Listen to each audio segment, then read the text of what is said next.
l'a produite. Je trouve que c'est intéressant. La Méditerranée, c'est d'abord un goulot. Vous voyez, c'est un goulet ou un goulot, c'est un corridor. Voilà. Et quand vous êtes dans la peau d'un Russe ou d'un Turc, ben vous voyez la Méditerranée comme ça. Et le nord, enfin ce qui est en haut de la carte... Ça fait rien, tu vois, putain, il le reconnaît là. C'est bon. Ce qui est au nord de la carte, ce qui est en haut de la carte, c'est à l'ouest, bien sûr, et c'est plutôt sous contrôle européen. Alors, c'est pour ça que vous voyez l'importance de la Méditerranée orientale, vue de ces pays de l'Est.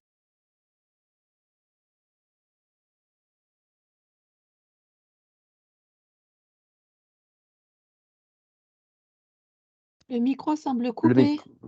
Voilà. On vous entend plus. Oui, on vous entend plus.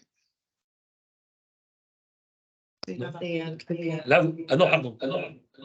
Pardon. Est-ce que vous m'entendez là? Oui, tout à fait. Oui, c'est bon, voit plus rien. on vous entend. Okay, ah, maintenant, c'est à nouveau coupé.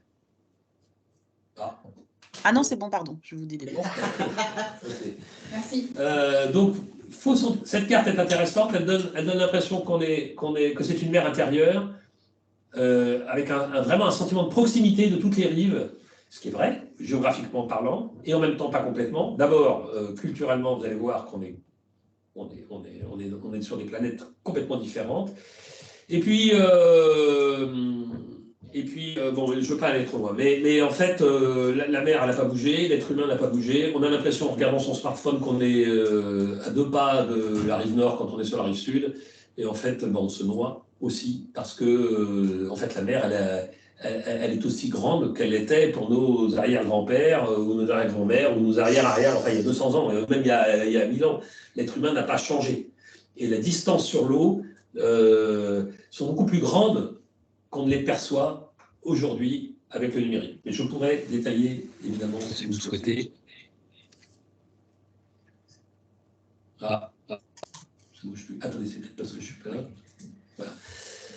Ça, c'est une captation d'écran de Marine Traffic. C'est un truc qui suit en temps réel tout le trafic maritime et qui vous montre quand même que voilà, c'est un point de passage très important. Je ne détaille pas. Et là, maintenant, je vais vous passer une série de cartes très rapidement, non pas pour gagner du temps, mais parce que mon but est de montrer la cohérence entre toutes ces cartes. J'ai pris, avec les chercheurs de la FMES, on a pris une dizaine, je crois, de paramètres différents. Et on a mis un jeu de couleurs en fonction de chacun des paramètres entre les pays qui riverains de la Méditerranée. Et vous allez voir, je fais exprès de le dire avant de vous la montrer la première, vous allez voir la même carte partout, à peu près. C'est-à-dire que vous allez voir l'Union européenne, vous allez voir le sud qui commence à la Turquie. Vous allez voir que les Balkans sont quelquefois un peu intermédiaires, que la Turquie est un peu intermédiaire, ça dépend des paramètres.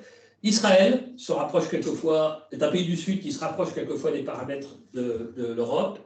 Et dans le Maghreb, vous avez la Tunisie qui de temps en temps se rapproche de l'Europe. Mais ce qui est intéressant, et c'est ça l'illustration que je veux vous montrer, c'est qu'on a 2 mondes. Et ce qui est encore plus intéressant, c'est que depuis 30 ans, ces mondes divergent. C'est-à-dire que les couleurs, le jeu de couleurs, au lieu de s'homogénéiser, comme on le pensait, il se différencie. Voilà. Donc je vous montre, hein, mais assez vite, vous allez voir, vous allez vite comprendre. Donc ça, c'est le produit intérieur brut. Donc là, c'est la richesse. Vous retrouvez l'Union européenne et les pays du Sud. Là, c'est un peu plus subtil puisque c'est l'indice de développement. Donc ça prend l'espérance de vie, l'éducation, le PIB par habitant, etc. Et vous retrouvez... Vous voyez, oui, Israël, qui ressemble un petit peu plus à l'Europe. Là, vous avez les indicateurs démographiques, sans surprise. Hein. Vous avez les vieux au nord, les jeunes au sud, et vous avez le nombre d'enfants beaucoup plus important dans le sud que dans le nord. Classique, hein, vous n'êtes pas surpris. La vulnérabilité écologique, c'est intéressant parce que ça veut dire que c'est la préparation au réchauffement climatique et aux problèmes de biodiversité. Et donc, ça veut dire quoi? Ça veut dire que déjà qu'on a un déficit considérable de niveau de vie entre le nord et le sud, mais ça va s'accentuer puisque la dégradation écologique, environnementale, va renforcer et que les pays du sud sont encore moins préparés à ça et encore plus sensibles. Ça, c'est la façon dont on traite les femmes. Qu'est-ce que j'ai d'autre? L'état de la démocratie, donc vous voyez les indices de démocratie, la perception de la corruption. Alors, attends, je reviens en arrière, hop. Donc, vous voyez, et on en a d'autres, mais bon, vous avez compris l'idée. L'idée, c'est deux mondes qui sont très différents, deux mondes qui en plus se divergent, et finalement des niveaux de vie, là, pour le coup, enfin, des différences, mais pas seulement de niveau de vie, de sociétal, de plus en plus importantes. Et facteur extrêmement aggravant, tout se sait. C'est-à-dire qu'on n'est pas comme au 19e siècle où les gens vivent dans des sociétés qui n'ont rien à voir, mais personne ne le sait, parce que chacun vit dans son monde. Aujourd'hui, tout se sait. J'irai même encore plus loin dans l'analyse. Les gens du Nord ne regardent que les gens du Nord. Tout le monde se regarde le nombril chez nous. Donc, alors là, on peut en faire des pataquès sur nos petites différences entre nous, nos petites subtilités, nos petites frustrations. Mais les gens du Sud connaissent très bien les gens du Nord. Donc nous sommes beaucoup plus regardés que nous ne regardons les autres, ce qui est une partie de l'équation de la problématique, c'est qu'on ne comprend pas les autres, eux nous comprennent beaucoup mieux qu'on ne les comprend. Et donc cette différence fondamentale crée des tensions considérables. Voilà. Et ça, il faut le comprendre. C'est comme, si vous vous rappelez vos cours de terminale, pour ceux qui n'ont pas fait de physique après, c'est comme les plaques d'un condensateur. Voilà. Vous avez des différences de potentiel entre les deux plaques du condensateur. Ça peut être très bien, ça fabrique de l'énergie, ça peut stocker de l'énergie, faire de l'électricité, ça peut être très utile un condensateur. Mais quand il y a trop de différences de potentiel entre les deux plaques, ça claque. Et on a une énorme différence de potentiel qui génère de la frustration, qui génère de la tension. Et cette tension, elle ne va pas s'arranger toute seule. Et elle est beaucoup plus importante aujourd'hui qu'elle ne l'était il y a 30 ans. Et ça, c'est quand même quelque chose qu'il faut prendre en compte. Il y a plus de 30 ans, il y a 40 ou 50 ans, les gens ont besoin de comprendre et d'avoir un logiciel intellectuel pour canaliser cette compréhension. Il y a 40 ans ou 50 ans, ça aurait été le marxisme. Aujourd'hui, l'islam est une des clés de compréhension intellectuelle de cette frustration. C'est pour ça que cette carte-là montre qu'elle aussi recoupe finalement cette coupure nord-sud. Donc l'islam est en quelque sorte le réceptacle de la frustration. Vous connaissez peut-être la formule d'Olivier Roy qui dit que l'islamisme radical, c'est l'islamisation des radicalités. Donc vous êtes frustrés, donc vous devenez radicaux, et puis vous trouvez dans l'islam une façon de comprendre et d'expliquer le monde que vous voyez et qui vous déplaît. Et puis, bon, moi je pense qu'il a évidemment raison. Et son grand opposant, c'est Gilles Kepel, mais qui n'a pas tort non plus, qui lui dit exactement l'inverse. Il dit c'est la radicalisation de l'islam. Ça veut dire qu'il dit au sein de l'islam, il y a des conflits. D'ailleurs, il y a des conflits entre musulmans. Il y a beaucoup plus de morts entre chiites et sunnites et entre différentes factions sunnites au sein du monde musulman qu'entre le monde musulman et le monde non musulman. Mais donc il y a aussi une radicalisation de l'islam. Donc les deux, moi je crois que je ne les oppose pas. Vous voyez, je les lis et je les apprécie tous les deux. Ils sont tous les deux pertinents et extrêmement compétents dans leur domaine. Eux ne peuvent pas se voir en peinture, mais moi je crois que les deux ont raison et donnent des clés de compréhension. Le dernier point que je voudrais indiquer, c'est, j'ai dit, les gens du Sud regardent les gens du Nord et nous connaissent beaucoup mieux que nous ne les connaissons, ça c'est sûr. Mais cette islamisation très très forte de la rive Sud, cette montée de la religion dans la rive Sud est beaucoup plus... crée un problème particulier puisque la rive Nord, elle, s'athéise de plus en plus. Et donc cette incompréhension, ça participe à l'incompréhension et à une forme de mépris mutuel. Vous voyez, on pourra en parler, vous avez compris, je pense, mon idée. Oui, je vais... Plus je descends, plus je balaye vite, ce qui permettra de créer des questions. Mais je pense qu'il fallait être clair sur les fondamentaux, parce que vous avez compris qu'il y a une cohérence entre les idées générales et l'application. Donc quand vous regardez cette zone, vous voyez quoi donc? Une zone de tension, forte de ce que je viens de dire, extrêmement forte, qui est entourée par des régions qui sont en guerre. Donc vous avez bien sûr l'Ukraine, mais vous avez l'Azerbaïdjan, avec le Haut-Karabakh, et puis au sud, tout le Sahel, la bande sahélienne, et même au-delà, qui est en guerre. Et le dernier facteur aggravant, si je puis dire, vous avez des coupures verticales, vous voyez, les bandes en tirées, En fait, aucun de ces pays du Sud n'a des relations saines avec son voisin. Donc ça rajoute une complexité. Je ne dis pas que dans le Nord, les relations seront parfaites, mais quand même, on a réussi à créer quand même des coopérations, des participations, etc. Donc c'est vrai que ça rajoute. Alors, maintenant, je balaye rapidement. C'est là que je vais gagner du temps. Le Maroc. Je vais essayer de caractériser en un seul mot, et puis après on pourra revenir dessus si vous avez des questions particulières. Le Maroc, c'est le pays de la rive sud, donc je vais les balayer les uns derrière les autres, hein, vous avez compris, le plus orienté vers l'ouest. Le Maroc a des partenariats avec les États-Unis, avec le Canada, avec le Brésil, il fait du commerce, c'est un pays de l'Atlantique. C'est un pays de l'Atlantique, qui est aussi de la Méditerranée, mais c'est un pays de l'Atlantique, ouvert vers l'Atlantique.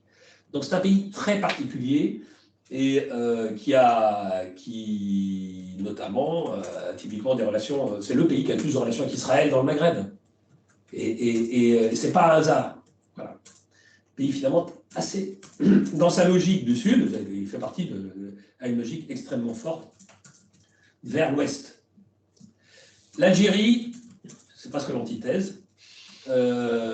J'ai dit Retour vers le futur, c'est un pays qui est, moi, alors je le dis assez simplement avec mes mots à moi, hein, je pense que c'est un pays qui est en grande détresse psychologique, c'est un pays qui devrait être richissime et qui ne l'est pas, et qui est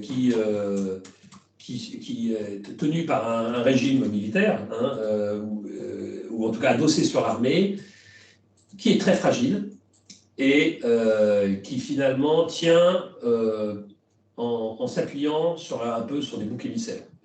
Le Maroc, d'un côté, la France, de l'autre. Voilà. Donc c'est un pays qui est un énorme pays, qui est un très grand pays, qui a un poids terrible, qui pourrait avoir un poids terrible, enfin un poids très important, et qui a beaucoup de mal à trouver sa place parce qu'il a, je trouve, un problème intellectuel et psychologique presque avec son voisin. Je pourrais revenir, bien sûr.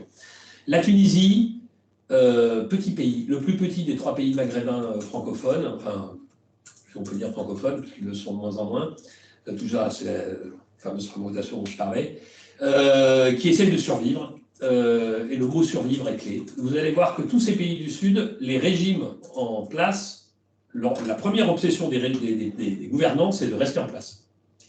C'est pas nécessairement, je dis pas ça du tout pour les critiquer, parce que quand vous êtes à la tête d'un État fragile, une nation fragile, avec les forces centrifuges que j'évoquais au départ, essayer de maintenir le système à peu près cohérent, c'est normal, enfin c'est pas choquant, moi ça ne me choque pas. Après, les systèmes ne se valent pas tous, évidemment, mais voilà, je ne porte pas de jugement de valeur. Mais survivre, pour le gouvernement, c'est tout partout l'objectif pour tous les pays du Sud. Mais là, la Tunisie a un vrai problème pour survivre en tant que Tunisie. Et ça, c'est un point qu'il faut comprendre. La Libye, pays qui a été déstabilisé par l'opération militaire lancée en 2011 que la France a initiée. Il faut accepter d'assumer la responsabilité. Qui est coupé en deux, et qui est un pays qui est un peu paradoxal, parce que c'est un pays qui a une forte identité nationale et qui est quand même un pays tribal. Voilà, donc j'irai pas plus loin, mais aujourd'hui, c'est un champ de bataille entre les puissances extérieures, régionales. C'est un pays qui est en souffrance aussi. Alors, il y a aussi beaucoup de richesses, et il n'y a pas beaucoup, la population est assez réduite, donc ça c'est moins dramatique, mais c'est plus un champ de bataille qu'un pays qui pose un problème en lui-même. L'Égypte, pays à la fois énorme, extrêmement en déséquilibre, d'abord en déséquilibre démographique, un pays qui prend 1 million d'habitants tous les ans, même plus, et qui donc court derrière sa démographie, et qui est en train de s'affaiblir considérablement, notamment, c'était le pays phare des pays du monde arabe, qui était la référence culturelle et intellectuelle, et qui est en train de se faire prendre cette place par l'Arabie Saoudite. Donc je ne vais pas traiter là, mais qui devient de plus en plus riche, et ça, voilà. Et donc c'est un pays qui essaye, alors pour le coup, qui n'est pas du tout déstabilisateur, qui est très déstabilisé, et qui essaye d'être copain avec tout le monde. Voilà. Israël, 2 sujets. le premier sujet, c'est là encore la survie du pays avec les problèmes démographiques, une population soit palestinienne, soit arabe au sein de la population des citoyens israéliens qui augmente plus que la population juive. Donc un pays qui a un problème interne extrêmement fort, qui pose d'ailleurs des problèmes de démocratie. Vous avez vu dans les couleurs, c'est un pays qui souvent ressemble à l'Europe, mais en fait qui se sudifie. Oui. Je peux vous interrompre une petite minute. Apparemment, il y a un souci de présentation. Est-ce que c'est quelque chose qui est partagé ou est-ce que ça concerne...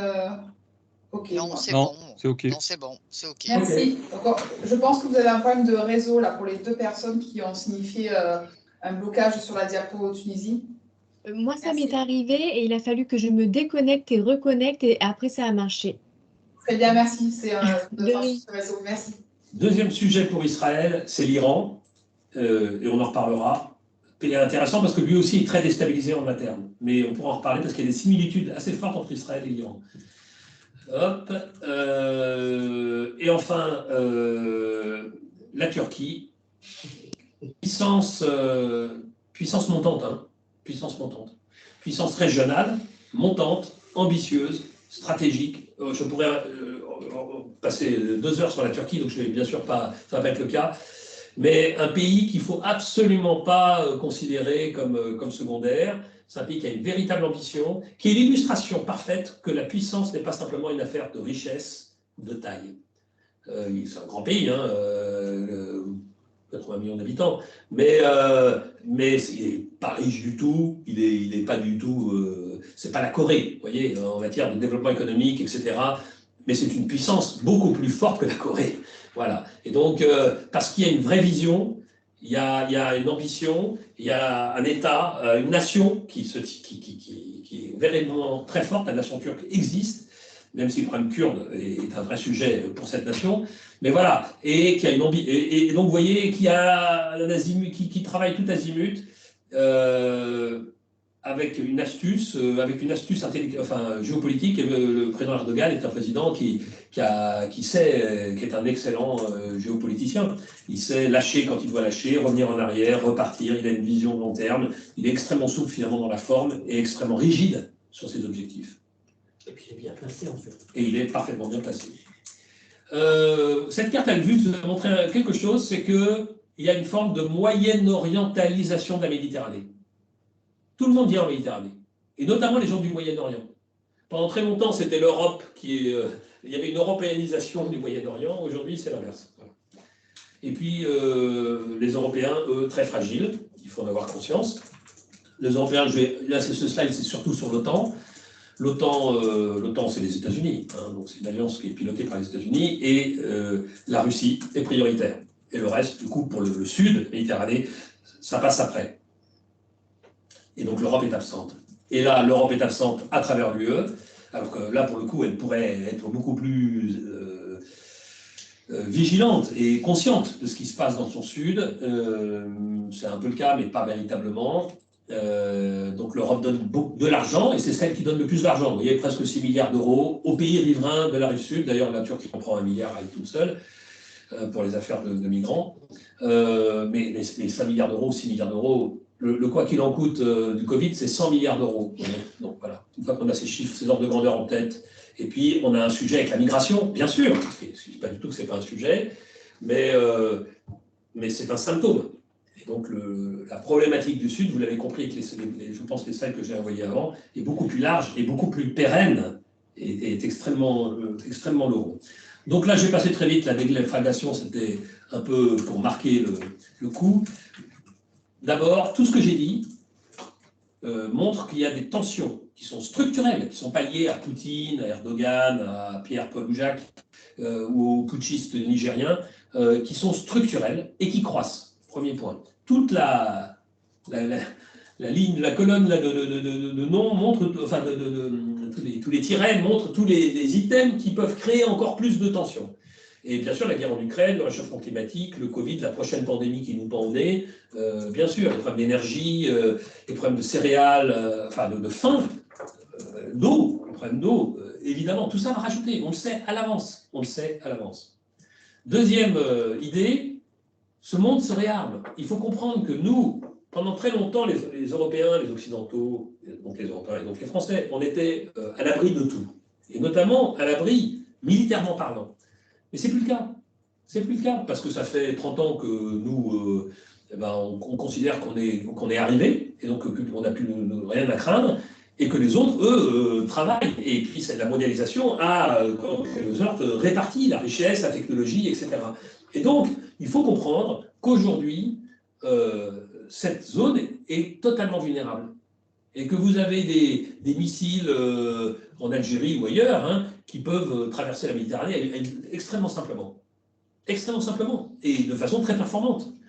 Et que les Turcs, les Égyptiens, les Algériens, par exemple, pour parler de ces pays-là, ont des sous-marins, russes d'ailleurs, de très bonne génération, extrêmement difficiles à détecter. Et ils ont des missiles de croisière, alors que nous, depuis très longtemps, alors que nous, on a un sous-marin avec un missile de croisière qui est sorti l'année dernière pour la première fois. Vous voyez ce que je veux dire? Ça illustre assez bien le fait qu'il y a une menace partagée, croissante.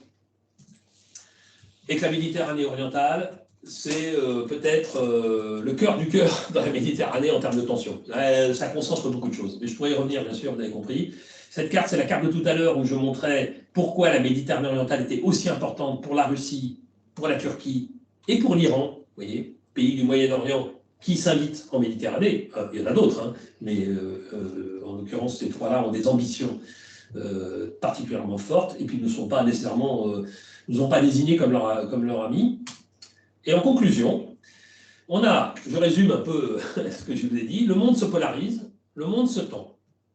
La Méditerranée est sur une zone de front dans ces tensions. Les États-Unis se désengagent. Mais ils le disent, hein, ce n'est pas du tout secret, machiavélique ou quoi que ce soit, c'est juste qu'ils ne peuvent pas tout faire et qu'ils sont pris ailleurs. Et il n'y a aucune raison qu'ils prennent sur eux cette tension. La France et l'Europe, qui sont mises au défi, qui sont challengées à tout point de vue, intellectuellement, économiquement, culturellement, militairement, etc., bien sûr, on a tous notre part de responsabilité là-dedans, mais on a un modèle, il ne faut pas jeter le bébé avec l'eau du bain. Ce n'est pas parce qu'on a fait des erreurs qu'il faut disparaître de la circulation. Je pense qu'on a un modèle et des intérêts à défendre. En tout cas, c'est mon sentiment. Il faut réinventer une relation avec notre Sud. Il nous faut complètement reprendre le schéma intellectuel de relation avec le Sud. Il ne faut pas attendre de croire que les choses vont s'arranger tout seuls, et il ne faut pas mettre la tête sous l'oreiller en disant moi, ça ne m'intéresse pas, ces gens-là, si la Méditerranée faisait 6000 km, ça serait parfait. Mais elle ne fait pas 6000 km. Et donc, ce n'est pas en niant, en étant dans le déni, qu'on règle les problèmes. Il faut les affronter. Et donc, la tentation du repli, ou alors la tour d'ivoire, la forteresse, en disant voilà, bon, les gens vivent comme ils peuvent derrière, moi je suis dans mon petit truc, ça n'a aucune chance, à mon avis, de marcher. Donc, il faut être plus malin que ça. Voilà. Et la France, en Europe, a une particularité. Et là, je le dis, une particularité qui nous joue quelquefois des tours, parce qu'on est plus identifié que les autres dans les pays du Sud, et actuellement on a un peu le bouc émissaire, on sert de bouc émissaire pour toute l'Europe et pour tout l'Occident, mais en même temps, on a une connaissance, on est aussi un pays du Sud, parce qu'on a un pays archipel avec des bouts de France un peu partout dans le monde, qui nous donne une compréhension du Sud, et une vision et une singularité, je pense, qui est une force. Certains considèrent que c'est une faiblesse, moi je considère que c'est une force. Voilà, il y a 3 livres parce qu'on va me demander si je pouvais faire des recommandations de lecture. Alors vous voyez, j'en ai pris 3 très différents exprès. Tocqueville, parce qu'il y a 200 ans, ce monsieur a compris l'essence même de ce qui fait, à mon avis, la spécificité occidentale, en tout cas la spécificité des démocraties, qui ont encore été inventées en Europe donc aux États-Unis, donc occidentale. Et je pense que c'est très intéressant parce qu'il ne dit pas que du positif, il dit aussi du négatif sur la démocratie. Et c'est ça qui est intéressant parce que c'est ça qui nous revient dans la figure actuellement. L'étrange défaite, Marc Bloch, extraordinaire livre, d'un type qui a été fusillé pendant la guerre et qui est un grand historien et qui a écrit un livre juste avant d'être fusillé sur pourquoi la France a perdu la guerre. Et en fait, je vous la fais extrêmement courte en une idée, mais le livre est magnifique. On a perdu la guerre alors qu'on était très fort et réputé extrêmement fort parce qu'on n'a pas compris. Parce qu'on a perdu la guerre parce qu'on a perdu dans la tête, on l'a perdu intellectuellement. D'où mon plaidoyer pour la compréhension du monde qui vient. Et enfin, Paix et guerre entre les nations de Raymond Aron, je trouve que c'est très intéressant parce que c'est un géopoliticien de la guerre froide, très fin et très subtil. Et on revient. Alors, tout ce qu'il dit n'est pas applicable, mais il nous permet de reprendre des logiciels intellectuels qui sont beaucoup plus pertinents que ceux qu'on avait depuis 30 ans. Alors, comme on a un problème, un défi intellectuel, je pense que c'est intéressant. Il est un peu plus gros celui-là, un peu plus difficile à lire, mais il est passionnant. Voilà, et les rencontres de la Méditerranée, c'est à Toulon, le 9 et le 10 novembre prochain. C'est 2 jours de géopolitique sur la Méditerranée, le Moyen-Orient, sur le Sud. Hein. C'est gratuit, il faut s'inscrire et puis réserver ces 2 journées, parce que vous allez voir, il y a 13 tables rondes, il y a énormément de gens qui viennent. Allez sur le site de la FMES, vous allez voir à quel point c'est intéressant. Et puis, une fois encore, c'est gratuit. Le but est que nos concitoyens comprennent mieux le monde dans lequel nous vivons, dans lequel nous entrons, et parce que ça va nous impacter dans notre vie quotidienne. Et je vous remercie de votre attention et je suis prêt à répondre à vos questions. Alors, on a une première question qui a été posée tout à l'heure lorsque vous évoquiez le rôle de la Russie.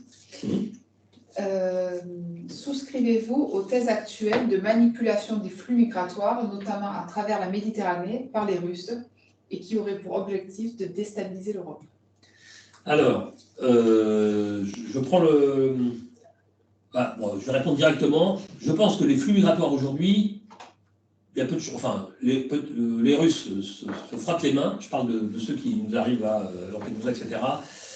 Peut-être qu'on va découvrir qu'ils ont facilité, mais de toutes les façons, on a un sujet migratoire sans les Russes. C'est comme le Niger. Hein. Les Russes peuvent être peut-être, ils ont peut-être facilité le coup d'État, le putsch, pour nous embêter et faire partir les Français du dernier pays, presque avec le Tchad derrière, mais ce sera le prochain,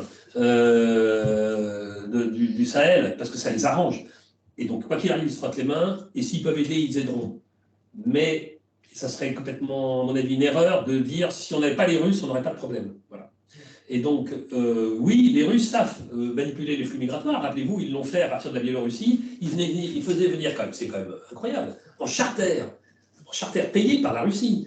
Ils faisaient venir des Syriens et des Irakiens en Biélorussie, ils les poussaient à la frontière. Donc, ils ont créé une crise migratoire, mais ex nihilo, complètement. Bon.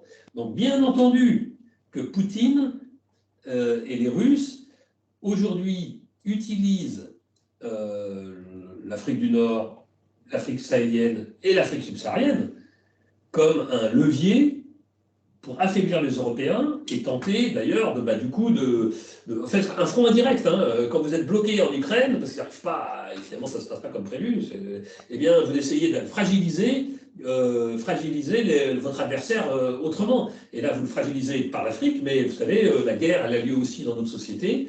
Et vous avez maintenant des outils très performants pour déstabiliser une société, créer des tensions ou activer des tensions. Une fois encore, généralement, créer à partir de rien, c'est très difficile. En revanche, donner de plus d'importance et surfer et développer une crise qui préexiste, ça se fait. Donc, la crise migratoire, elle existerait. Il suffit de regarder les cartes.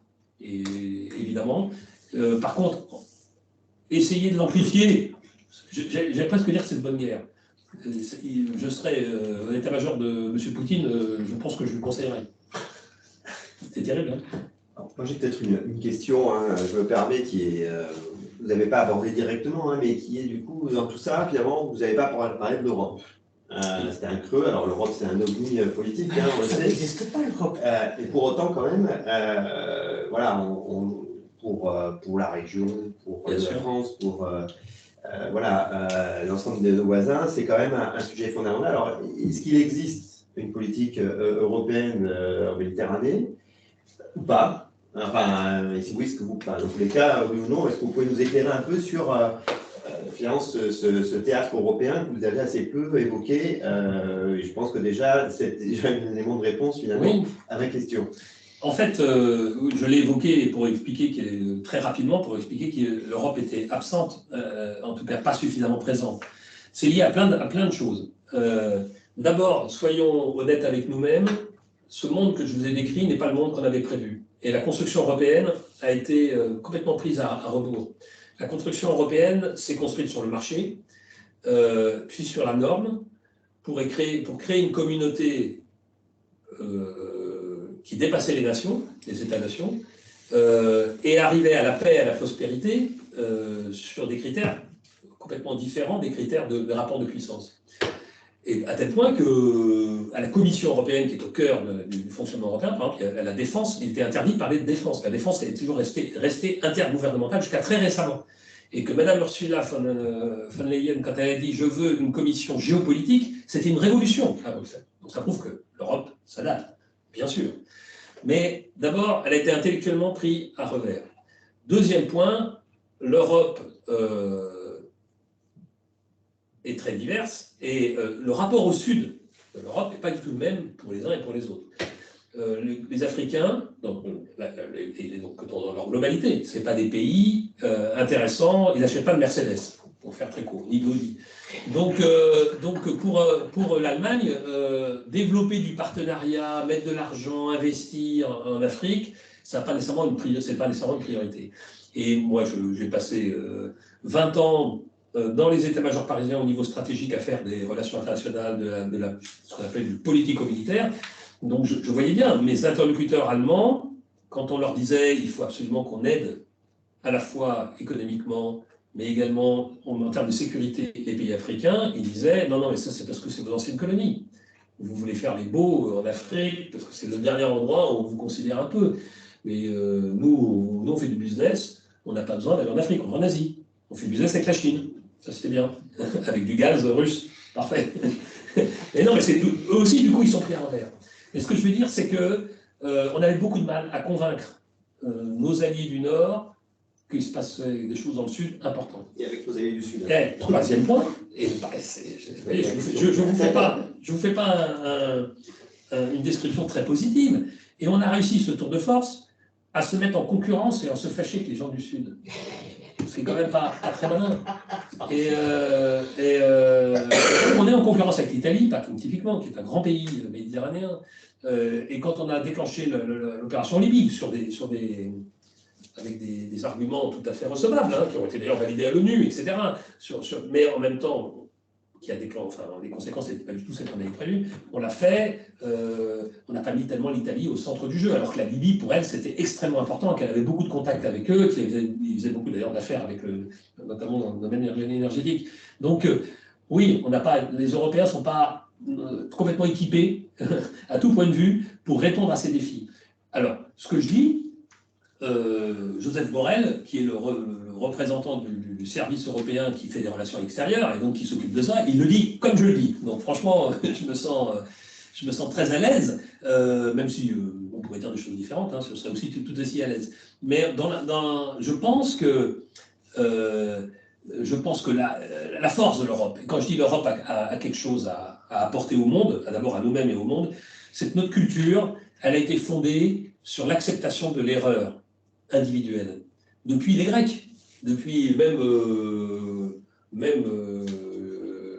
les Juifs et la religion juive et les philosophies grecques. Quand je me trompe, c'est peut-être pas le voisin, à cause du voisin. Si j'échoue, c'est pas à cause du voisin, ni à cause de Dieu qui se venge, mais peut-être que c'est moi qui suis responsable. Alors, d'un côté, c'est ma faute, culpabilité. Du côté grec, c'est plus le raisonnement. Peu importe, en final, cette aptitude à se remettre en cause, qui nous semble évidente, je pense, enfin j'espère, dans notre société, peut-être de moins en moins, eh ben, elle est unique. Et elle a fait la force de la culture européenne. Et le résultat que j'ai évoqué sur l'européanisation puis l'occidentalisation du monde était aussi lié au fait que les Européens ont cette capacité d'apprendre de leurs échecs, de récupérer ce qui est bon ailleurs et d'en faire une espèce de logiciel qui s'adapte et qui fait qu'ils ont surmonté toutes les difficultés. C'est pour ça aussi que je suis assez optimiste sur le long terme. Pour peu qu'on retrouve un peu nos fondamentaux et qu'on accepte d'écouter les autres et de revenir sur la logique qui est de dire si je me plante, d'abord je ne nie pas le fait que je me plante, oui j'accepte l'erreur et j'essaye de trouver où est-ce que je me suis trompé dans l'équation sans dire moi j'ai plus qu'à disparaître, ça y est mon temps est fini. C'est pas Justement, on a une question de Février qui demande quel pourrait être le scénario catastrophe si on ne prenait pas en compte cette recomposition mondiale, en fait, si on n'était pas clairvoyant sur ce que vous venez d'exposer. Ah ben, une espèce de juin 40 au niveau, vous voyez, ça nous est arrivé dans l'histoire. Juin 40, c'est pour ça que je prends la marque Bloch et l'étrange défaite, parce que je trouve que c'est quelque chose qui a marqué beaucoup la génération de. Alors moi, je suis plus vieux que la plupart d'entre vous ici, mais donc de moi, de mes parents et de mes grands-parents, et vous de vos arrière-grands-parents, une défaite qu'on n'a pas connue depuis Azincourt en France, c'est-à-dire, voilà, on n'a rien compris. Et d'un seul coup, les Allemands à Bayonne, on met les pouces, l'armistice, et puis l'occupation, et puis tout ce qui va derrière, la collaboration, etc. Donc un truc horrible. Donc oui, bien sûr que les scénarios catastrophes existent. Il ne faut pas les évacuer. Et ça ne doit pas nous pétrifier, ça doit nous faire réagir, c'est tout. Et le scénario catastrophe, c'est on ne comprend rien à ce qui se passe dans le Sud, l'antagonisme, le ressentiment vers le Sud continue. Alors, il y a mille façons, à mon avis, les deux sont pas bons. La forteresse, vous fermez tout, vous dites chacun chez soi, nous on se débrouille, chacun vit son problème. Chacun son problème. Bon, ben là, on est en minorité, hein, vous l'avez compris, on est en minorité, on est en faiblesse, en vulnérabilité. Et c'est pas la bombe atomique a plein d'intérêts. La preuve, c'est que, vous voyez, si l'Ukraine avait la bombe atomique, elle ne serait pas envahie. Hein. Et si la Russie ne l'avait pas, il n'aurait pas envahi non plus. Donc ça prouve bien qu'il y a un jeu.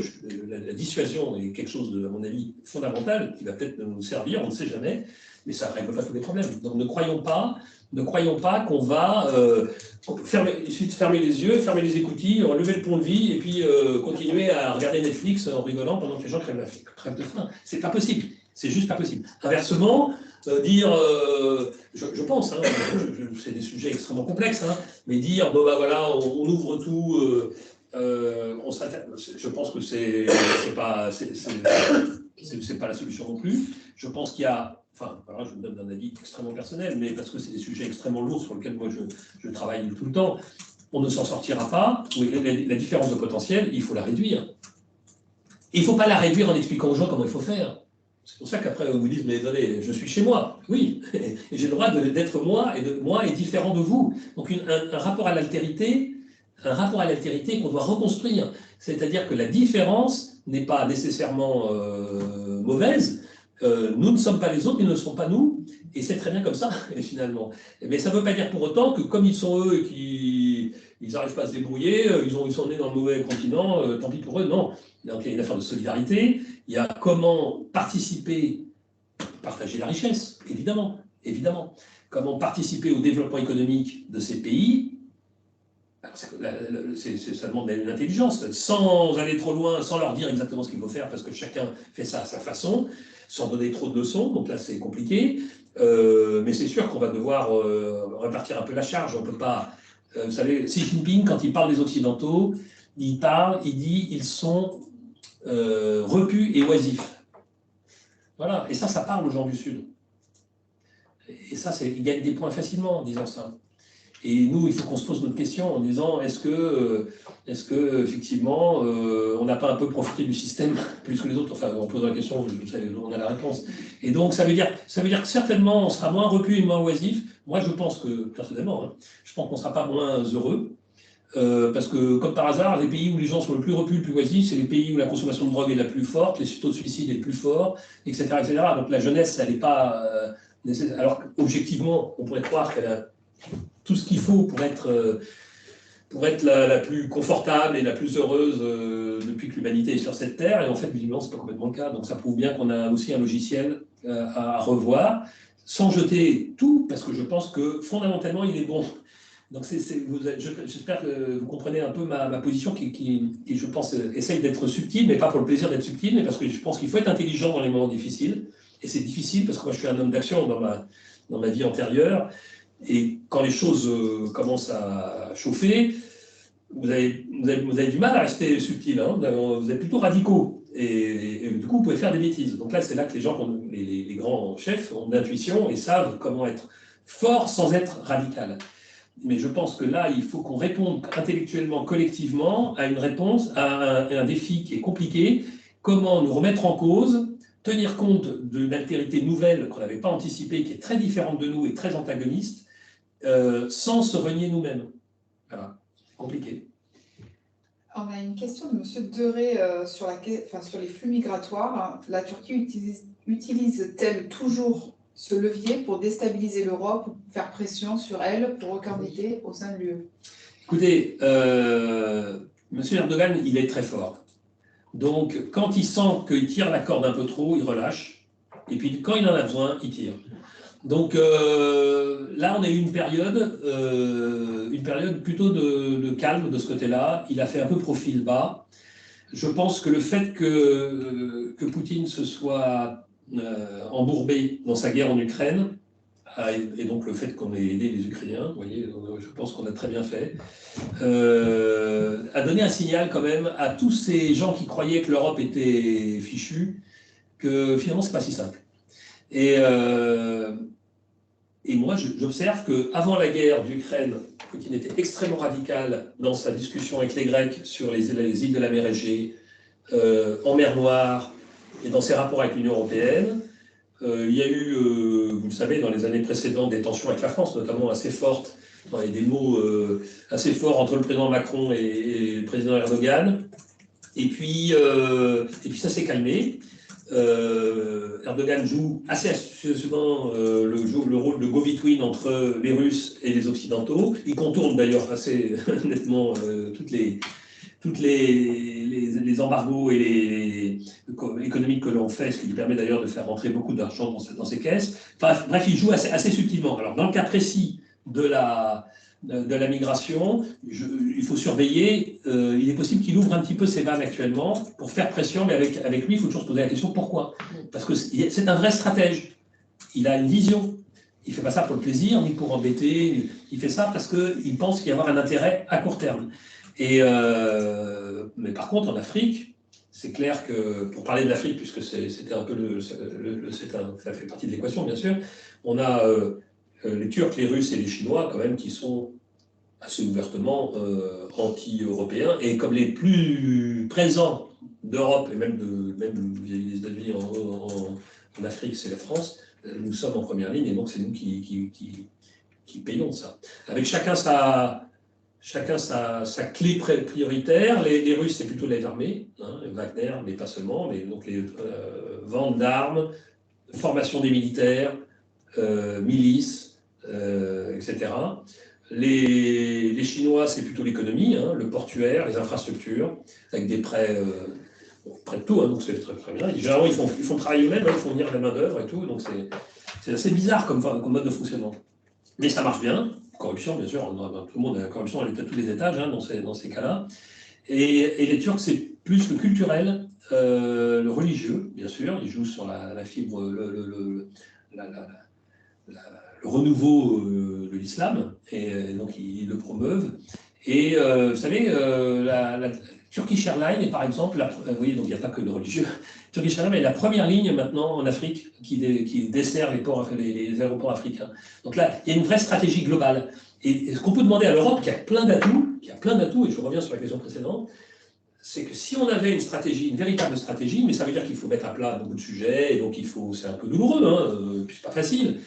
On a tous les outils pour le faire. On a les sous, si je puis dire, on a la technologie, on a le référentiel intellectuel, on a plein de choses. On peut faire énormément de choses. Et on a plein d'atouts, donc la partie n'est pas finie, loin s'en faut.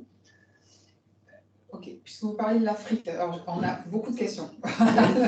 Donc, puisque vous parliez de l'Afrique, on a une question concernant les coups d'État qui sont nombreux ces dernières années. Donc, 7 coups d'État en Afrique en 3 ans. Un soutien français quelquefois malheureux aux dictateurs en place. L'exemple du Tchad.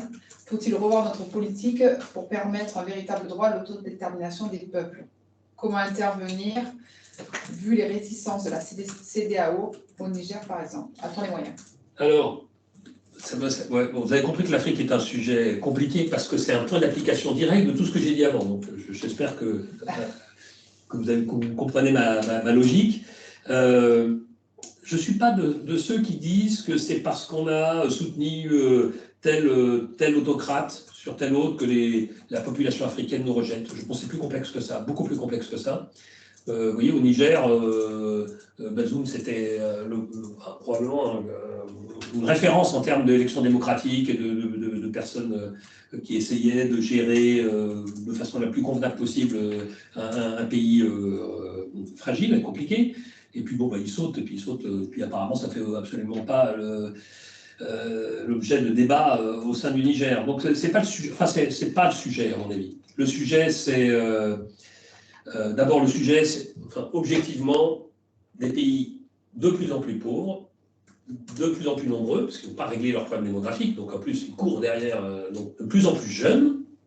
Parce que la mortalité, par contre, elle est complètement éradiquée, la mortalité infantile. Donc les pays sont de plus en plus jeunes. Vous avez des moyennes d'âge qui sont moins de 20 ans. Donc quand vous avez une population de 15 ans, pour ceux qui ont des enfants de 15 ans, vous savez bien que vous ne les manipulez pas. Enfin, vous manipulez pas le mot, mais c'est pas facile toujours de les raisonner comme quelqu'un qui a, quand nous, notre moyenne d'âge en Europe, elle est plus proche de 40 ans.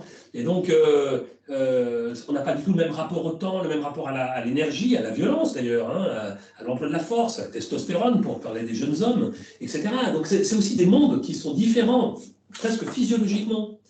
Donc, quand vous avez une telle différence de niveau de vie, de conditions de vie, et avec le fait que n'oubliez pas que n'importe quel jeune malien ou nigérien, sur son téléphone, il sait très bien ce qui se passe, ou il croit savoir en tout cas, il a beaucoup d'images et d'informations sur la France, sur l'Europe, etc. Donc ils savent très bien que les niveaux de vie sont fondamentalement différents.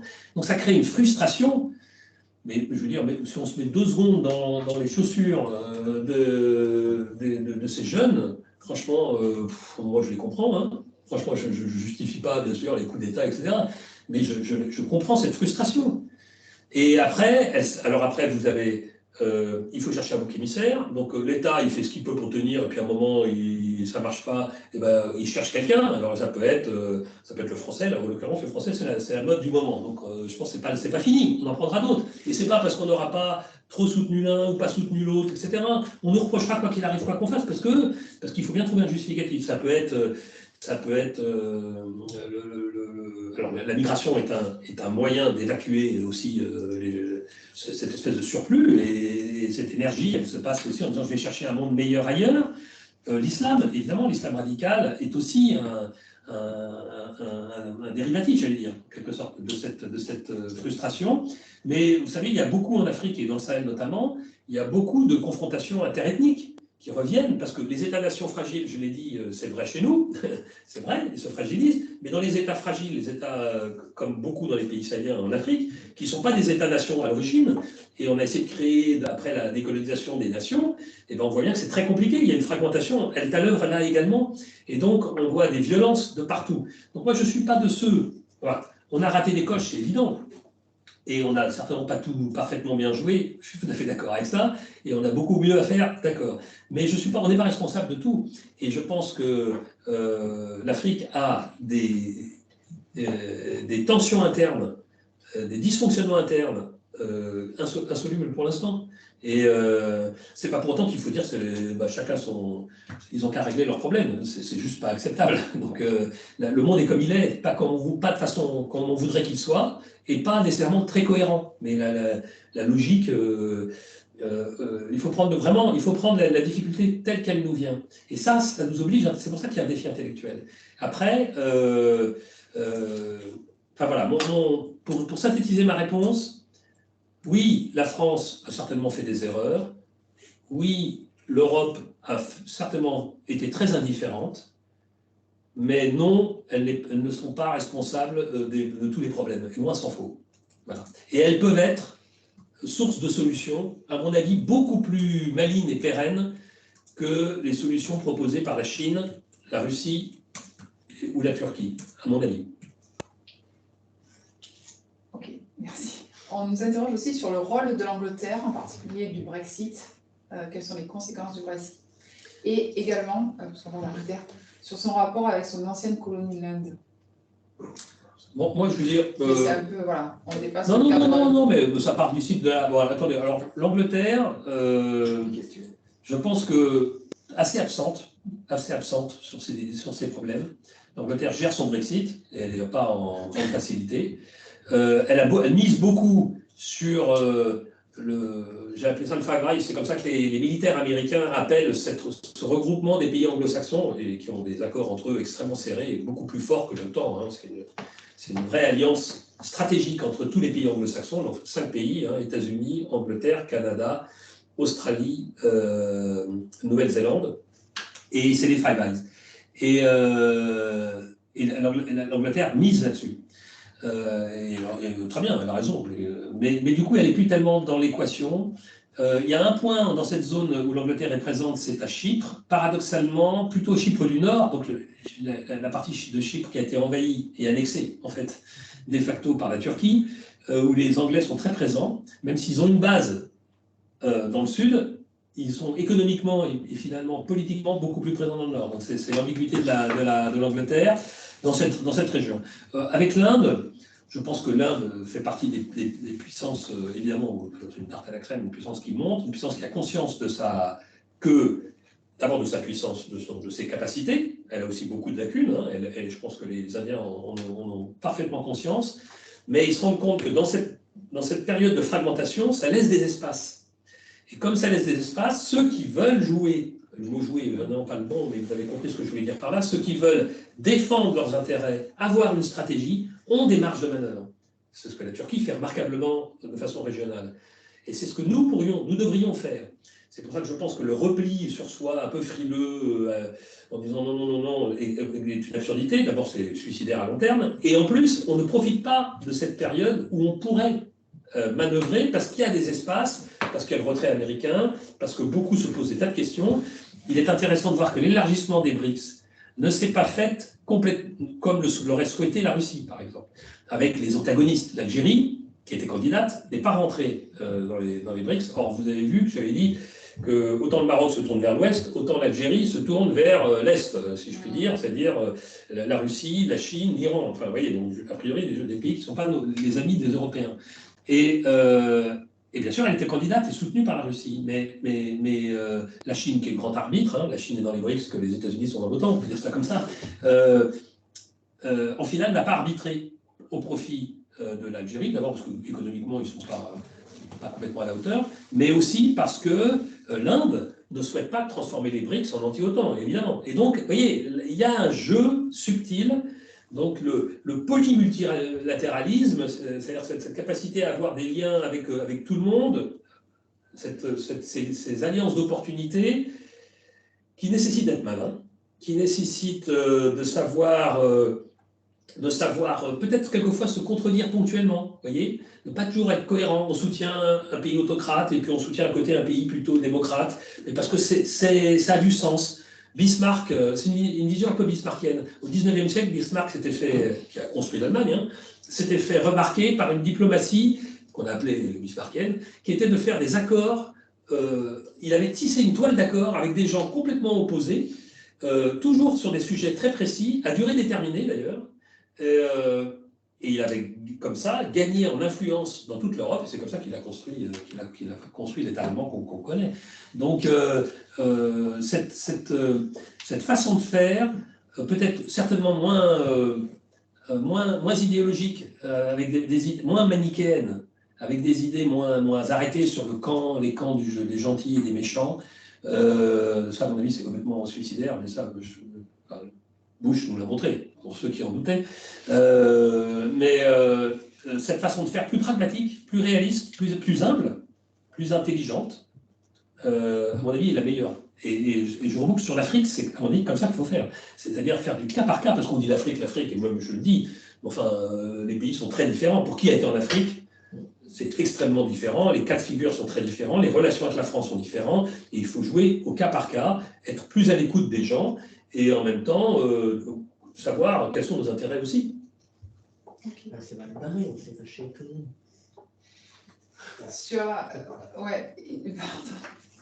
Sur la zone tendue du Polisario, Oui. M. Selzaoui vous demande si la position de la France n'est pas risquée, risque diplomatique, migratoire. Alors, ce qui est intéressant, Sur le oui, Sahara, oui, bien sûr.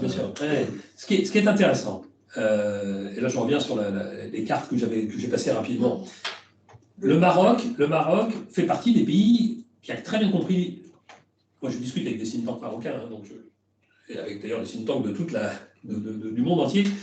Et en fait, une fois encore, l'analyse que j'ai faite était assez partagée. Et les Marocains ont compris ce que je viens de dire sur les marges de manœuvre, ça bouge, il faut changer. Donc nous, si on se dit, on a toujours été copains, on a des liens éternels, etc., c'est pas un argument. C'est un argument, mais ça n'est qu'un argument parmi d'autres. Donc le Maroc, bien sûr, a misé et a du poids, a beaucoup plus de poids que la taille de son pays. Vis-à-vis dans sa compétition avec l'Algérie, il a beaucoup plus de poids. Bon, ça agace les Algériens, bien sûr, à juste titre, on peut le comprendre, mais en même temps, c'est la réalité. Et donc aujourd'hui, le Maroc se sent en position de force. Et donc le Sahara occidental, le statu quo, qui était longtemps le cas, et pour lui, il a une opportunité.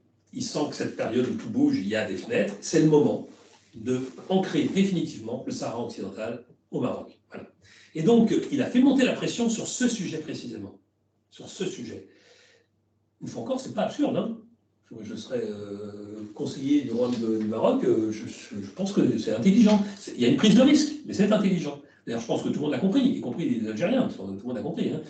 Et donc, il a mis la barre plus haut. Et nous, on a cru qu'en continuant un peu comme d'habitude, nos liens étaient forts, et donc de toute façon, ça pouvait passer. Mais non, parce que lui, il se rend bien compte que si la France basculait du côté de ceux qui reconnaissaient le Sahara occidental, ça ferait cliquer.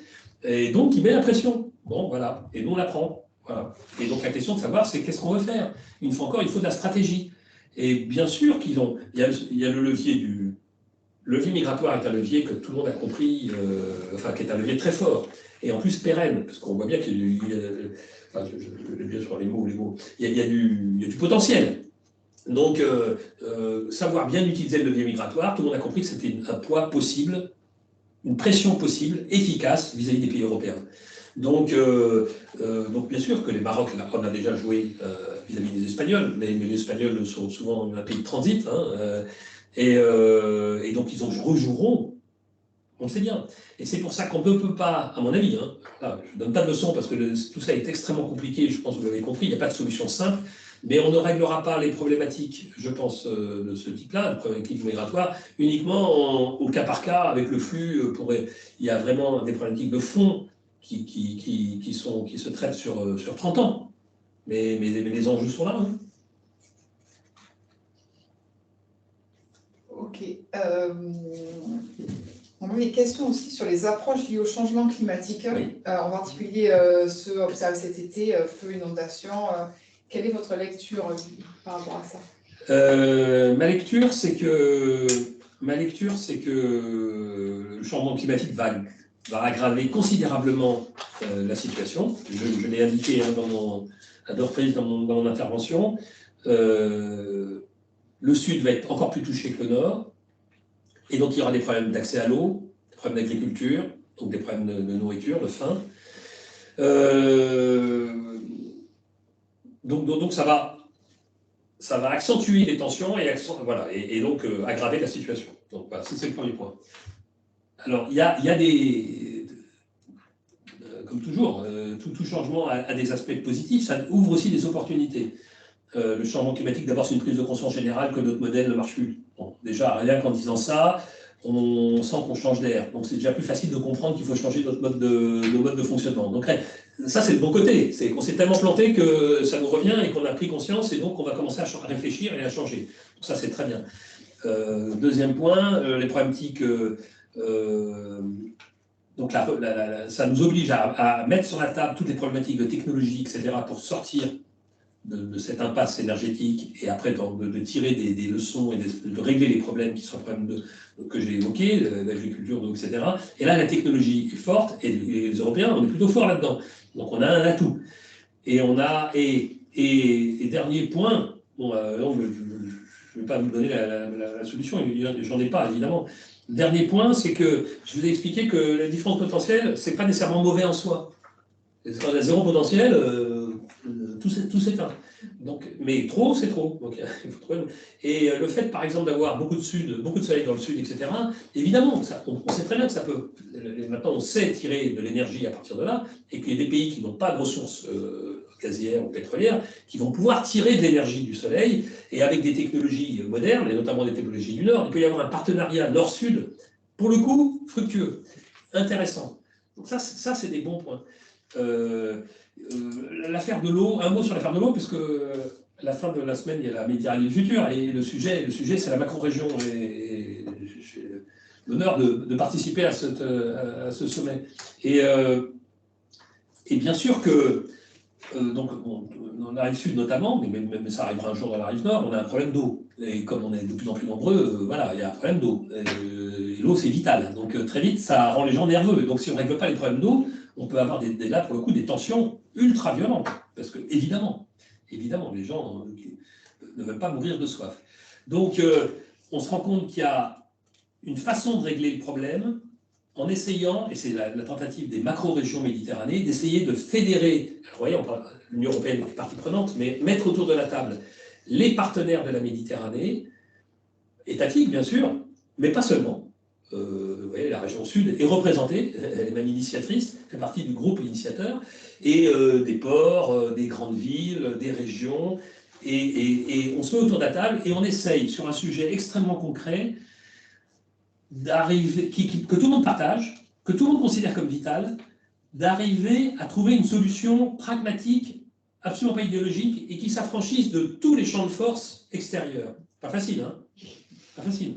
Mais c'est une façon, et ça répond aussi à la question sur l'Union européenne, c'est une façon de remettre du multilatéralisme par le bas. Vous avez bien compris qu'actuellement, on est tellement pris dans des champs de force et de tensions globaux qu'on n'arrive plus, que tout est bloqué, quoi, et que c'est vraiment le chacun pour soi. Alors, entre le chacun pour soi et tout le monde au garde à vous, il y a certainement il y a quelque chose à recréer. Et cette idée de recréer régionalement, par le bas, avec des acteurs locaux, des espèces de partenariats concrets pour régler un problème qui va sinon nous exploser la figure, qui est vital, tout le monde le comprend. En plus, c'est un problème simple, tout le monde peut le comprendre. Je pense que c'est une piste qu'il faut creuser, et moi je soutiens énormément cette initiative, donc je suis ravi de le lire dans les locaux de la région, mais je le pense. Je pense que ça ne peut pas être appliqué à n'importe qui, sur n'importe quel sujet, parce qu'il y a des sujets beaucoup trop polémiques, parce que justement, ils sont sujets à idéologie. Mais l'eau douce, évidemment, il y a plein de choses à faire. D'ailleurs, cette occasion, vous sauriez, peut-être, on peut dessaler l'eau de mer, mais c'est une fausse bonne solution à long terme, parce qu'on va rendre notre Méditerranée une mer morte, qui est déjà une mer fragile, très petite et très fragile. Et une des grandes pistes, c'est quand même, dans un premier temps au moins, la récupération des eaux. Il y a des pays extrêmement avancés, il y a des partenariats, par exemple, Israël, vous voyez, entre Israël et la Jordanie, pays qui ne sont pas nécessairement les plus amis du monde, qui ont des sources de tension permanentes. Et pour l'eau de Jourdain, ça peut être source de tension extrêmement forte géopolitique entre les deux pays. Et bien, il y a un partenariat entre la Jordanie et Israël, très fort, où Israël donne de la technologie pour permettre aux Jordaniens d'avoir de l'eau, de recycler leur eau, etc., ou même de dessaler. L'Union européenne participe également à ça. Et en échange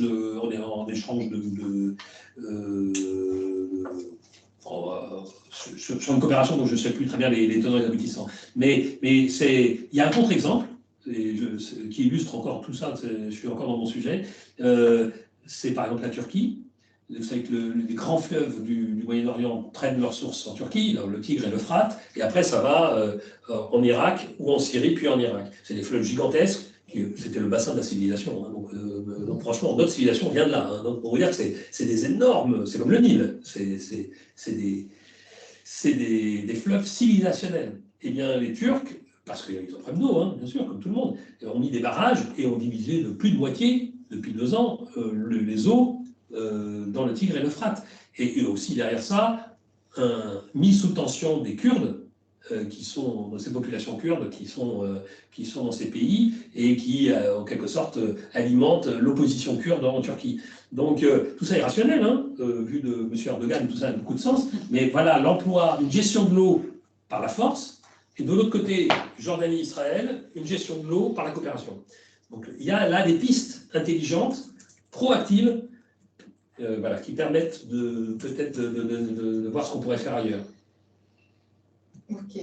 On va laisser la parole à M. Pagano qui voulait vous poser une question. M. Pagano, si vous voulez bien activer votre micro. Oui, vous m'entendez? Oui. Oui, merci. Alors, tout d'abord, je voudrais remercier l'amiral pour la qualité de son intervention de ce matin. À titre personnel, je me suis vraiment régalé. C'est très clair, très précis. Je partage à 500% toute votre analyse. Je remercie également la région Sud pour avoir organisé ce genre de conférence qui nous montre et qui nous démontre la gravité de la situation actuelle.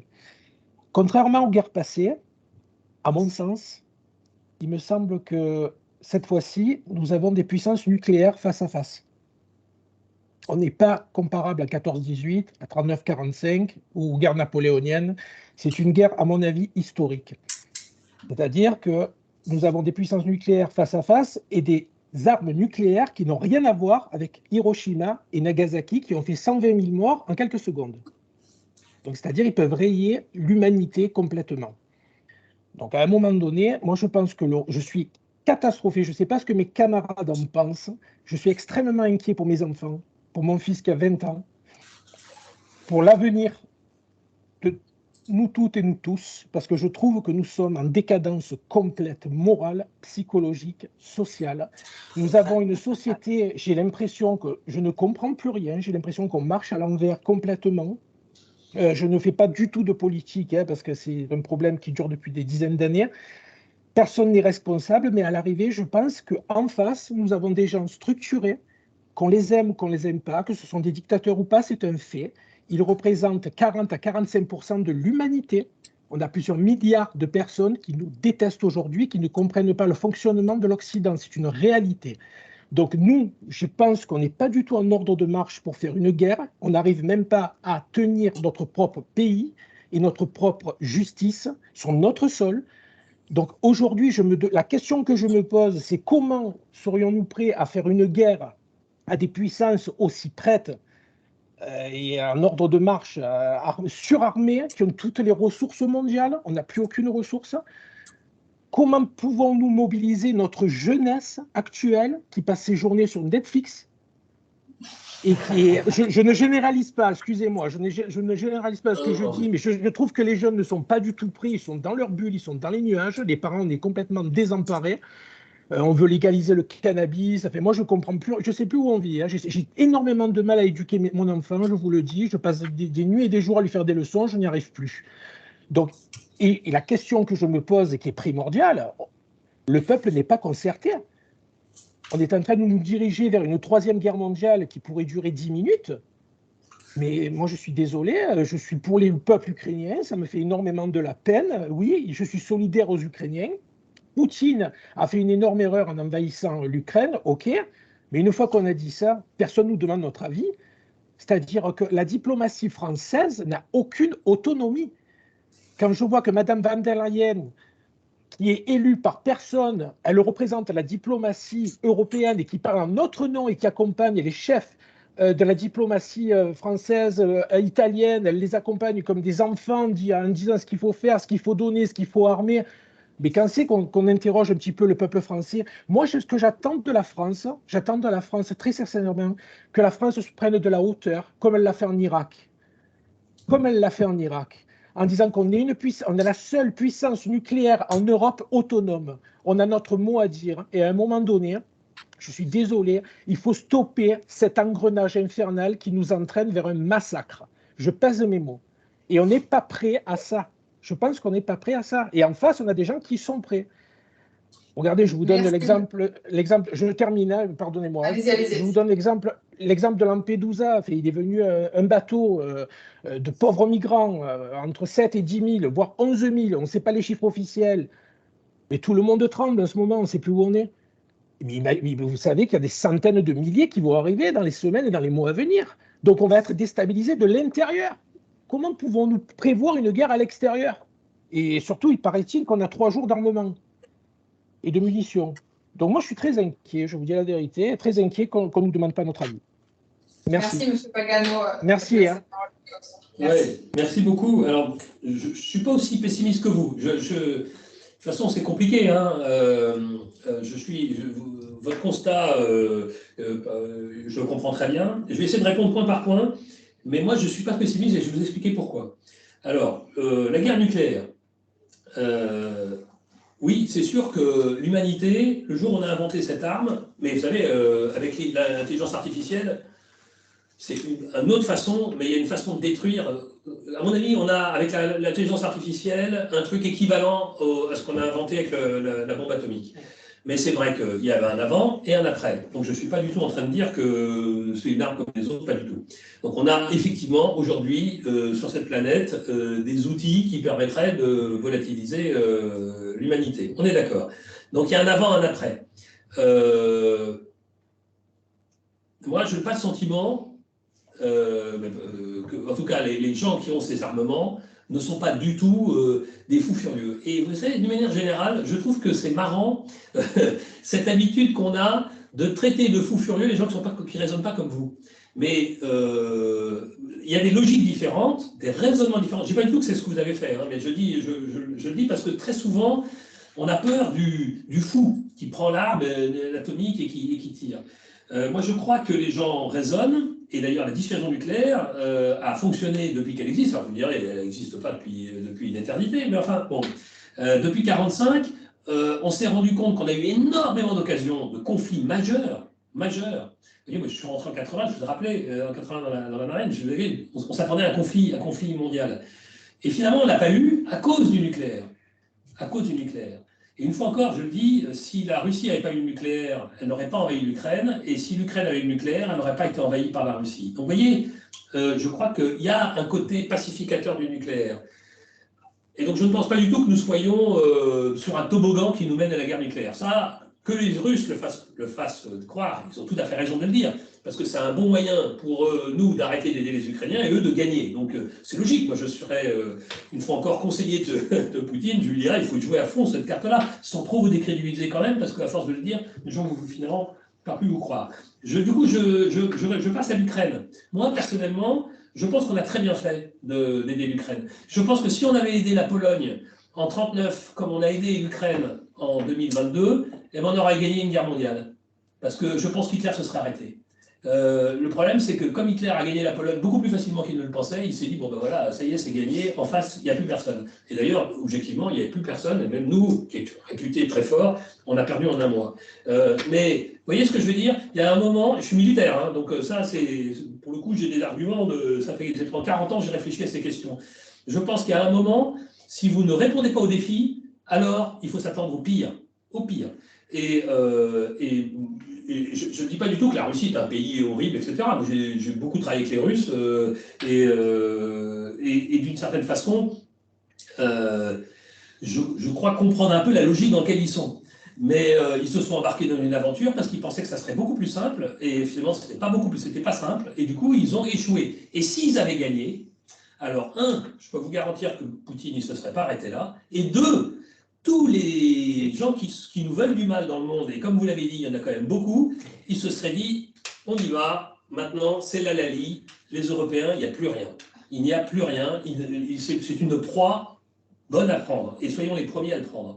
Et donc là, vous pouvez être sûr que dans la foulée, Erdogan aura envahi la Chypre, les îles de la mer Égée, et ce n'aurait été qu'un début. Parce que, vous l'avez un peu dit, mais c'est pas complètement faux, d'abord je l'ai dit, moi, une grosse partie, il y a un ressentiment généralisé à l'égard des Européens, et ça c'est un problème qu'il faut qu'on examine, premier point. Et deuxièmement, il y a un rapport de force qui s'est quand même très rééquilibré, donc on n'est plus aussi puissant et aussi fort qu'on l'était. Hein, vous avez parlé de 3 jours de trucs, de combat, ça dépend dans quelle configuration, mais c'est vrai qu'on a économisé énormément sur notre défense depuis 40 ans. Et j'avais une troisième idée, mais qui vient de m'échapper, mais c'est pas grave.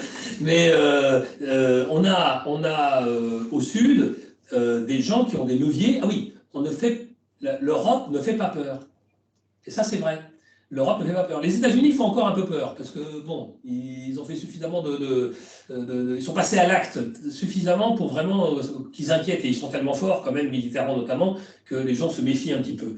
Mais les Européens ne font pas peur, c'est sûr. Donc, quand on vous méprise, quand on considère que vos malheurs, leurs malheurs sont liés à vous, enfin, vous êtes la cause des malheurs des gens, et que vous ne faites pas peur aux gens, effectivement, vous êtes dans une situation très inconfortable.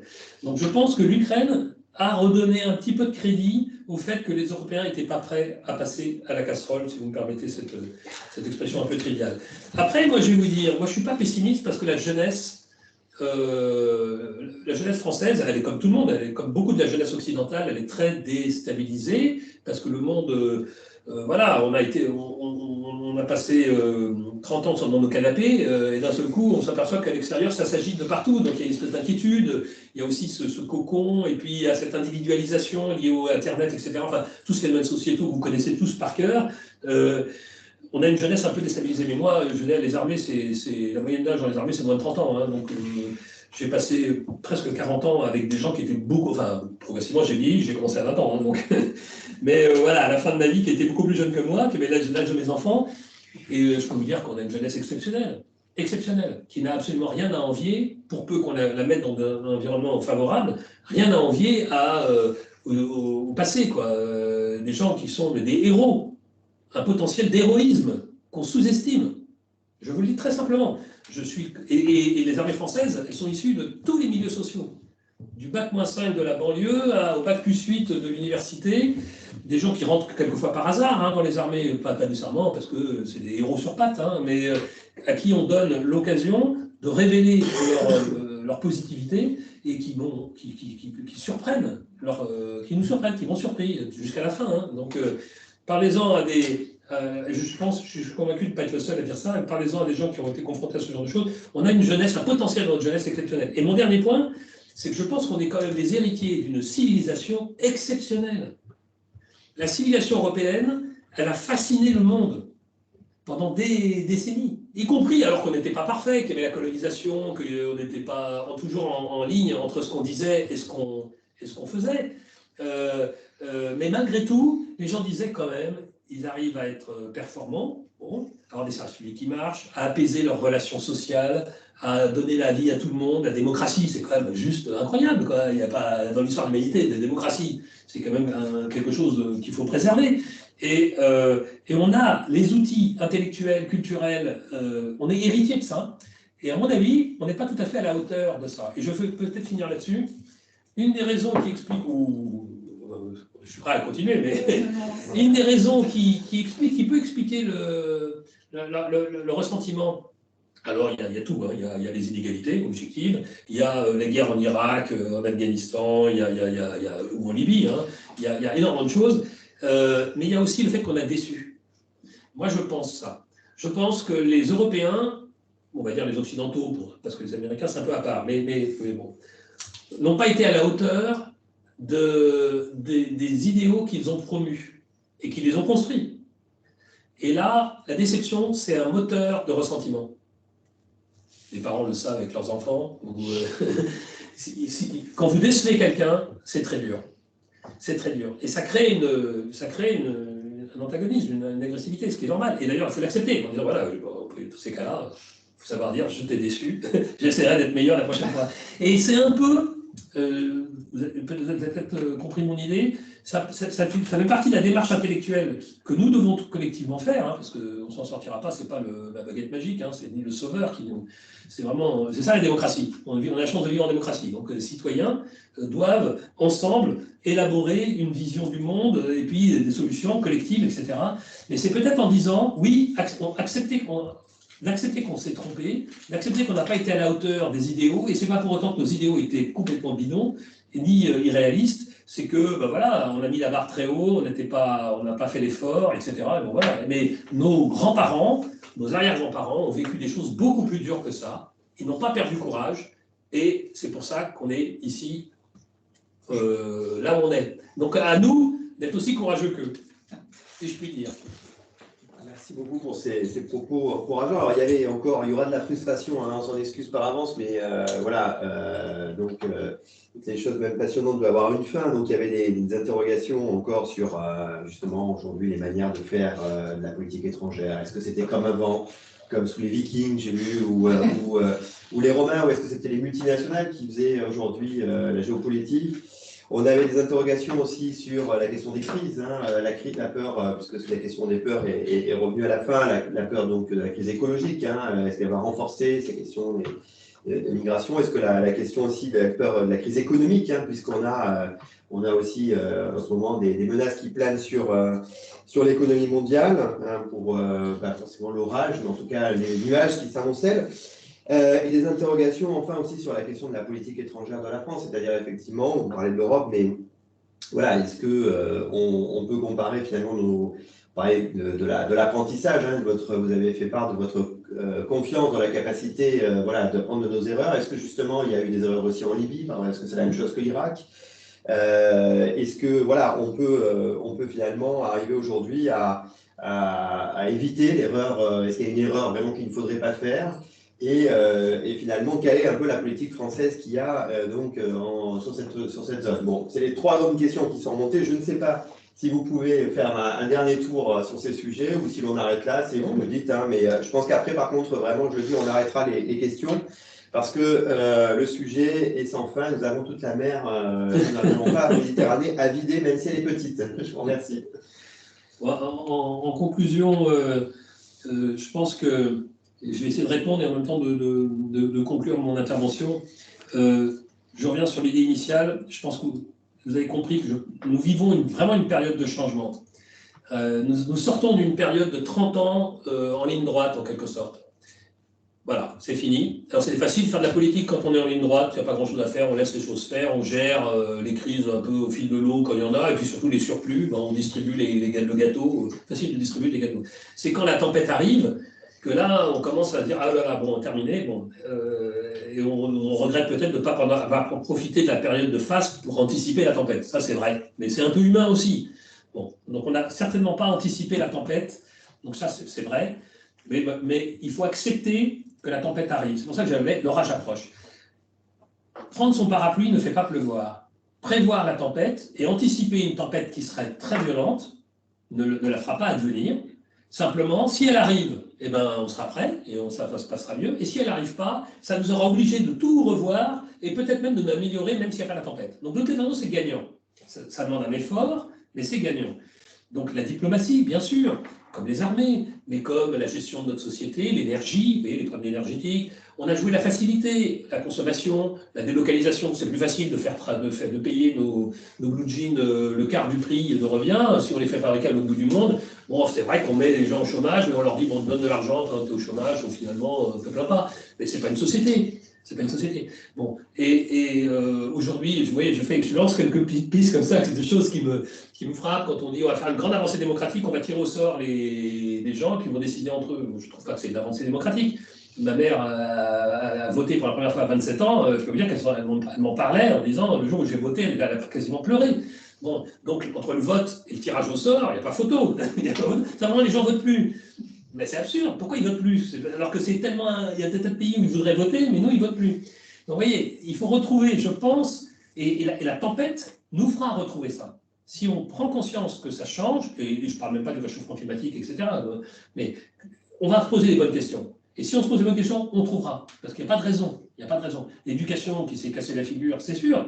Mais nos enfants qui se droguent plus ou qui passent plus de temps devant les écrans, s'abrutir devant des logiciels qui ont été fabriqués par des gens qui nous veulent du mal en plus. Donc, quelquefois, TikTok, enfin, vous voyez, ils sont interdits en Chine, mais fabriqués en Chine, interdits aux jeunes Chinois, et c'est nos enfants qui sont dedans. Il y a quelque chose qui tourne par rond. Donc ça, mais je pense qu'on peut se reprendre. Et on a en nous, je suis plus que convaincu, je le sais, les moyens d'avancer. Mais ça ne peut se faire que par une démarche intellectuelle de chacun. C'est vraiment la force de notre système. Il est plus compliqué. C'est un peu la différence entre l'Europe et la Russie, vous voyez, entre Poutine et l'Union européenne. Nous, ça prend un temps fou, il faut discuter, il y a des avis contradictoires, etc. Ça prend du temps de convaincre. Mais n'empêche que quand il s'agit d'aller mourir, les Ukrainiens, ils savent pourquoi ils meurent. Les soldats russes, ils sont arrivés, on leur avait expliqué qu'ils allaient être accueillis avec des fleurs, et en fait, ils ne comprennent pas pourquoi ils meurent. Et beaucoup se sont rendus, ils ne savaient pas. Et les démocraties, là c'est le militaire qui parle, l'ancien militaire, les démocraties ont ceci de particulier qu'elles ont du mal à partir en guerre parce que personne n'a envie d'aller mourir et de risquer sa peau. Mais quand les gens sont convaincus de la justesse de leur cause, alors généralement à la fin, jusqu'à présent, on va toucher un peu de bois, jusqu'à présent, à la fin ils gagnent parce qu'ils savent pourquoi ils se battent. Et regardez les jeunes femmes iraniennes qui se battent pour de la démocratie. Mine de rien, ils nous donnent une leçon. Regardez les Ukrainiens qui sont morts, qui meurent physiquement des gens qui étaient déjà dans le système occidental, hein, donc qui prévoyaient leurs vacances de Pâques, faire du ski dans les Alpes, ou pour certains d'entre eux à Mariupol, un port qui ressemble un peu à Marseille. Il y a certainement des ingénieurs qui avaient prévu de passer leurs vacances de Pâques à faire du ski, et qui sont morts ou qui se sont battus à Mariupol sous les bombes russes. Donc la chose et ils sont pas sortis les mains en l'air en disant plutôt rouge que mort. Ils se sont battus parce qu'ils savaient pourquoi ils se battaient. Donc je pense que collectivement, c'est difficile. Il n'y a pas de solution facile, donc c'est difficile, c'est inéluctable, et nous avons les ressources si nous faisons cet effort intellectuel. Relisez les 3 bouquins que je vous ai proposés, relisez Marc Bloch en premier, et il le dit beaucoup mieux, beaucoup plus intelligemment que moi. Voilà, merci de votre écoute. Merci beaucoup, Amira. Vous terminez finalement avec le discours de Périclès aux Athéniens, quelque part. Donc, on repart, on termine par le commencement. Donc, merci beaucoup. Et puis, écoutez, à bientôt pour une prochaine conférence à voir partagée. Merci à tous. Merci beaucoup. Merci. Au revoir. Merci beaucoup. Merci.